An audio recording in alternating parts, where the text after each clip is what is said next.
દર વર્ષે 14 જૂનના રોજ વિશ્વ રક્તદાન દિવસની ઉજવણી કરવામાં આવતી હોય છે, ત્યારે અઠવા ગેટ ખાતે આવેલ વનિતા વિશ્રામમાં રક્તદાન કેમ્પનું આયોજન કરવામાં આવ્યું હતું, જેમાં મોટી સંખ્યામાં વિદ્યાર્થીનીઓએ રક્તદાન કર્યું હતું। मेरा नाम शिवानी उपाध्याय है और मैं वनिता विश्राम वुमेन्स यूनिवर्सिटी में साइकोलॉजी डिपार्टमेंट में स्टूडेंट हूँ। आज रक्तदान हुआ था, कैंप चल रहा है, तो किस तरह से आपने पार्टिसिपेट किया? मतलब हमें अनाउंस किया गया था क्लास में आके एंड मुझे ट्राई करना था and I had a good experience. First time मैंने दिया था बट सब कुछ बहुत अच्छा और स्मूथ रहा था। कैसा लग रहा है कि आपने किया है रक्तदान, तो हेल्प 3 लोगों को होंगी? अच्छा लग रहा है क्योंकि मैं किसी 3 लोगों के काम आ रही हूँ, so I am feeling good, very good.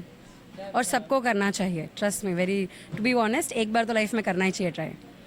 મારું નામ કૃતિ છે અને હું વનિતા વિશ્રામ વુમન્સ યુનિવર્સિટીમાં ભણું છું અને આજે અમારી વુમન્સ યુનિવર્સિટીમાં રક્તદાન કેમ્પનું આયોજન કરવામાં આવ્યું છે, જેમાં મેં અને મારી ફ્રેન્ડ્સ બધાએ રક્તદાનમાં યોગદાન આપ્યું છે અને હું એવું ઈચ્છું છું કે તમે બધાએ એકવાર આ લાઈફમાં એકવાર તો આ એક્સપિરિયન્સ કરવો જ જોઈએ। આ એકદમ રેસ્ટ ફ્રી છે અને આમાં કંઈ જ થતું નથી, તો એકવાર એટલીસ્ટ ટ્રાય કરવી જોઈએ। લોકોને એ સંદેશો આપવા માગું છું કે આપણે અગર કોઈ વ્યક્તિઓને હેલ્પફુલ થઈ શકીએ તો આપણે હંમેશા એના માટે ગ્રેટફુલ રહેવું જોઈએ કે આપણાથી કોઈ 3 વ્યક્તિઓને હેલ્પ મળી રહે છે, તો એ આપણા માટે બહુ સારી વાત કહેવાય છે।